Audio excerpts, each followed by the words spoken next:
Bien, bonjour à tous. Je prends le relais sur la Cour de justice de l'Union européenne, donc en complément de cette première présentation sur la Cour de Strasbourg. Alors, en faisant une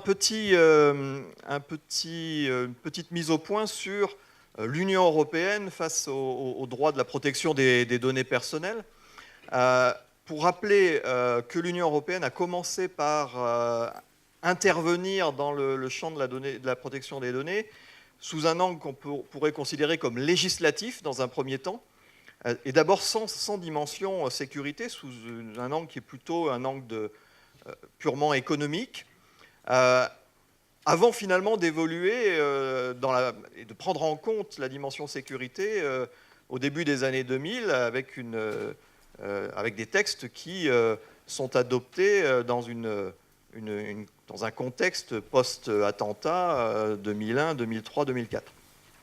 Puis, deuxième temps, il y a une sorte de constitutionnalisation du droit européen de la protection des données, avec le traité de Lisbonne qui devient contraignant en 2009, qui donne à la charte une portée contraignante en 2009. Et à partir de ce moment-là, on voit émerger au niveau du droit primaire, donc au niveau des traités, les principes de protection de la vie privée, protection des données personnelles de manière similaire à ce que l'on peut connaître dans le droit de la Convention. Et donc ce contexte-là va donner d'une certaine manière à la Cour de justice de l'Union européenne des outils pour mieux faire respecter la protection des données dans un contexte où les États membres de l'Union européenne prévoit des modalités de surveillance pour lutter contre le terrorisme et d'autres infractions graves. Alors ma question est de savoir de quelle manière la Cour de justice a encadré la surveillance de masse, interdite et encadrée, la surveillance de masse dans l'Union européenne, et d'essayer de s'interroger aussi sur l'effectivité de la jurisprudence de la Cour, et donc d'aller faire ce travail consistant à voir si la jurisprudence est d'une certaine manière rendue effective et quels sont les facteurs qui permettent à cette jurisprudence et à ses limites posées par la Cour d'être effective. Alors dans un premier temps, rappelons simplement un petit peu le contenu des limites de la Cour de justice, limites qu'on peut considérer comme à la fois internes au système de l'Union, mais aussi externes dans la mesure où l'Union développe des relations extérieures avec des partenaires et dans le cadre de ces accords avec des partenaires extérieurs, il y a aussi des possibilités d'atteinte à la protection des données personnelles.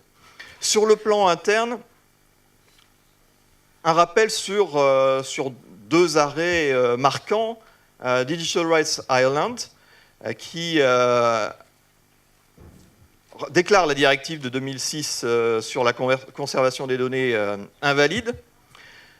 Donc un élément marquant qui souligne que si des dérogations au principe de l'interdiction de la conservation des données sont possibles et sont d'ailleurs prévues dans la Charte des droits fondamentaux de l'Union européenne, elles ne peuvent l'être que sous certaines conditions, et en particulier le test de proportionnalité. Télé 2, dans un second temps, en s'intéressant cette fois à la légalité des lois de transposition de cette directive de 2006, amène des éléments complémentaires et peut-être considérés par rapport à Digital Rights Ireland comme un moyen ou une opportunité qui est offerte à la Cour de préciser les règles et à la fois prohiber la surveillance de masse, donc une surveillance générale indiscriminée concernant toute personne, tout moyen de communication et par définition illégale, mais en même temps de préciser les conditions qui peuvent permettre à ces mécanismes de surveillance de devenir légales, notamment la clarté et la précision des règles, l'importance des garanties, puisque la Cour déplace d'une certaine manière le débat sur non seulement les règles et les conditions, mais sur les garanties qui doivent être apportées, en particulier par les autorités de contrôle, comme le disait Théodore précédemment. Et donc, globalement, limiter la surveillance à ce qui est strictement nécessaire en compte tenu de l'objectif poursuivi, la Cour de justice donc, va donner à cet égard donc, un encadrement à la surveillance qui est tout à fait remarquable.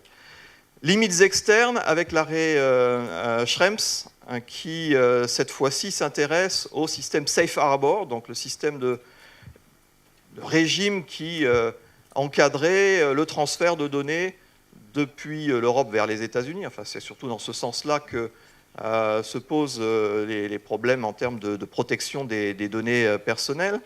Dès lors que les données des Européens sont susceptibles d'être soumises à des mécanismes de surveillance généralisés aux États-Unis, ce régime Safe Harbor, pour la Cour de justice, n'offre pas de garantie suffisante et, par conséquent, ne peut pas être considéré comme légal. Avis 1.15, dont parlait aussi Théodore, là c'est le système PNR Union Européenne-Canada. On a aussi de la part de la Cour à la fois l'acceptation du système PNR en soi, donc il est possible de prévoir un système permettant de recueillir, de traiter les informations sur les passagers aériens. Par principe, ça n'est pas interdit, mais évidemment, de la même façon, il faut que des conditions strictes soient prévues pour que ce système soit légal. Globalement, ce qu'on peut retenir de ces quelques éléments de jurisprudence donnés par la Cour de justice, il s'agit d'une jurisprudence post-Lisbonne, dans le sens où la Cour dispose, avec la charte des droits fondamentaux, encore une fois, ayant une portée obligatoire depuis Lisbonne, dispose donc d'outils lui permettant d'alimenter sa jurisprudence d'une certaine manière. À la fois l'article 7 sur la vie privée, mais aussi l'article 8 sur la protection des données, voire même l'article 11 sur la liberté d'expression, puisque la Cour considère que le citoyen, risquant d'être soumis à un système de surveillance généralisée, aura tendance à s'auto-censurer, et donc la surveillance généralisée est susceptible aussi de constituer une atteinte à la liberté d'expression. Jurisprudence post-Snowden, évidemment, tous ces arrêts arrivent dans un contexte qui est celui des révélations dans l'affaire Snowden. Donc le contexte doit évidemment compter quand on analyse ces arrêts. Jurisprudence d'équilibre malgré tout, puisqu'il y a une acceptation de mécanismes de surveillance sous certaines conditions, mais ce n'est pas par principe interdit. Mais en contrepartie, les garanties doivent être nombreuses.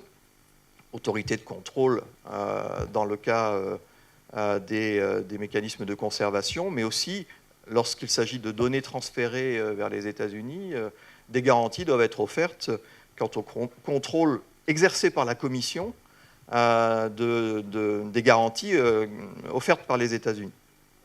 Alors, dans un second temps, j'aimerais m'interroger un petit peu sur l'effectivité des limites posées par la Cour, en contextualisant un petit peu le sujet pour se demander finalement quels sont les facteurs qui peuvent rendre ces décisions de la Cour effectives, et donc éviter de les voir comme du droit déconnecté de la pratique, ou du droit dont le contenu serait le seul intérêt, mais essayer d'appréhender les différents facteurs qui peuvent faire en sorte que ce droit soit effectif dans la société. Donc pour ça, je pense qu'il faut s'intéresser à 4 facteurs principaux, et selon le poids de ces 4 facteurs, l'effectivité sera plus ou moins forte. Alors, le premier facteur nous amène à nous intéresser à la Cour elle-même. Donc, quel type de contrôle la Cour opère-t-elle en fonction de l'intensité de ce contrôle, l'effectivité de ces arrêts sera plus ou moins grande. Le choix d'un contrôle strict par la Cour de justice est un élément fort. La Cour a choisi d'effectuer un contrôle qui n'est pas un contrôle minimum, mais qui est véritablement un contrôle strict. Donc ça, c'est un choix fort.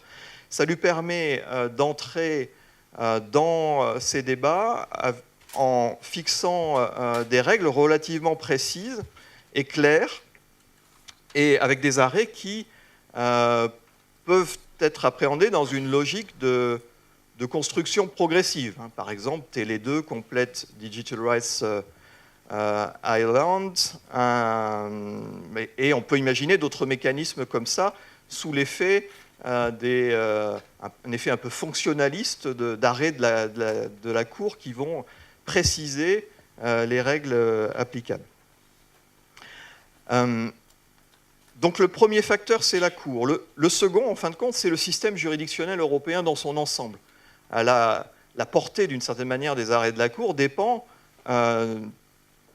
non seulement des arrêts eux-mêmes, mais de la manière dont ces arrêts s'intègrent à un système juridictionnel plus large. Pour que la Cour puisse être une activiste de la protection des données, il faut que la Cour soit saisie. Donc l'importance, c'est évident, mais en même temps, c'est bien de le rappeler. Et donc tout le système suppose que la Cour soit saisie, d'où l'importance du mécanisme du renvoi préjudiciel et des stratégies juridictionnelles qui peuvent être élaborées par la société civile organisée, les ONG, etc. Premier élément. Deuxième élément, cohérence juridiction européenne, juridiction nationale. Donc la Cour, d'une certaine manière, s'est inscrite dans une lignée qui est... elle n'est pas allée dans une direction différente de celle des cours constitutionnelles ou des hautes cours qui s'étaient déjà prononcées sur des thématiques similaires. Mais en tout cas, pour la cohérence du système dans son ensemble, il faut que juridiction nationale et Cour de justice aillent dans le même sens. Cour européenne des droits de l'homme, Cour de Luxembourg, là encore, il y a une potentialité de concurrence. On l'a vu dans d'autres domaines, avec l'avis 213, par exemple, de la Cour de justice sur l'adhésion de l'Union européenne à la Convention européenne de sauvegarde des droits de l'homme et des libertés fondamentales. Donc il y a des potentialités de concurrence. En même temps, il y a dans la Charte des droits fondamentaux une sorte d'obligation d'interprétation conforme. Donc l'effectivité, selon moi, des arrêts de la Cour est aussi liée au fait que les deux cours, Luxembourg et Strasbourg, puissent aller dans le même sens et ne pas se faire concurrence, et que donc la jurisprudence de la Cour de justice de l'Union européenne soit, pour son domaine, malgré tout, située dans une lignée qui est celle de la Cour de Strasbourg. Troisième facteur, le système institutionnel et politique de l'Union dans son ensemble. L'effectivité des arrêts de la Cour ne dépend pas uniquement de l'ensemble du système juridictionnel, mais aussi de la manière dont les autres pouvoirs peuvent réagir aux arrêts de la Cour. Les institutions européennes, on a vu les réactions au niveau législatif avec les réformes de 2016, le nouveau règlement en particulier. Donc,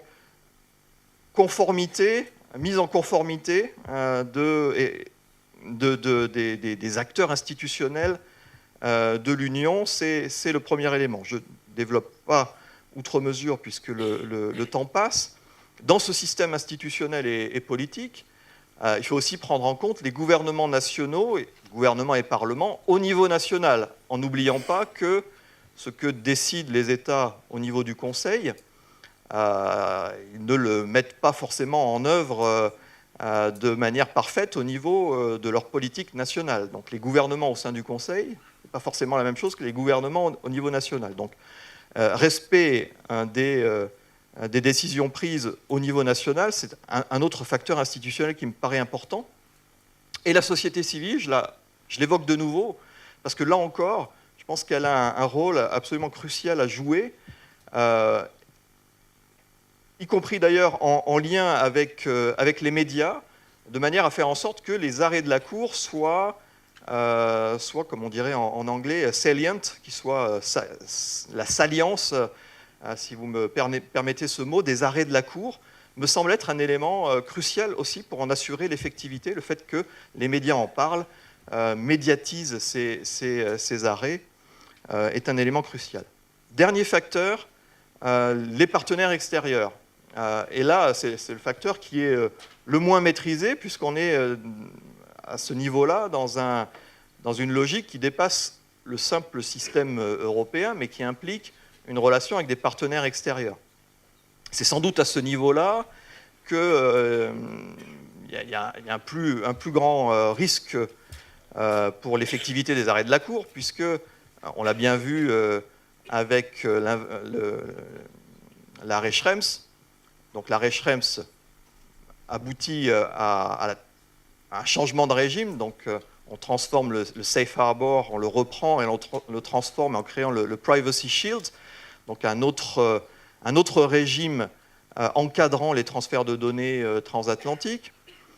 Mais quand on observe le contenu du Privacy Shield, il a finalement des caractéristiques qui restent assez proches du Safe Harbor. Et les garanties offertes par les États-Unis, en tout cas pour tout l'aspect usage public des données, sont finalement assez faibles, fondées sur des lettres d'engagement du renseignement américain, mais on ne peut pas parler de garanties juridiques véritables.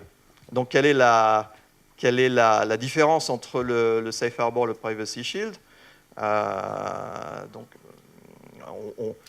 là encore, rôle des associations, des ONG qui ont réussi à porter l'affaire de nouveau devant la Cour de justice, mais la Cour de justice, devant se prononcer sur le Privacy Shield, pourrait très bien arriver à la même conclusion que celle à laquelle elle est parvenue sur le Safe Harbor, parce que globalement, faire bouger les lignes côté États-Unis n'est pas évident.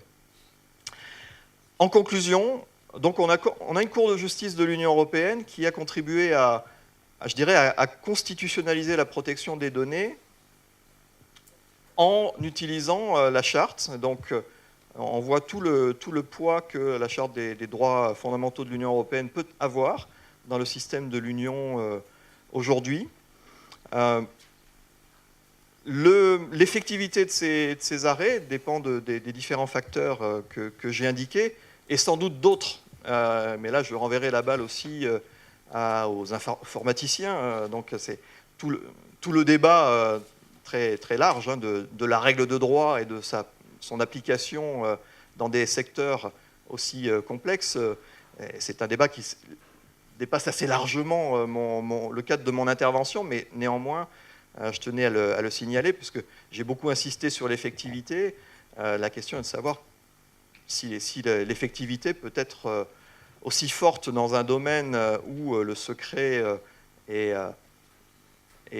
dans une certaine manière jugé nécessaire, et dans un domaine, d'autre part, le domaine du numérique, où il est très très difficile d'assurer le respect de la règle de droit.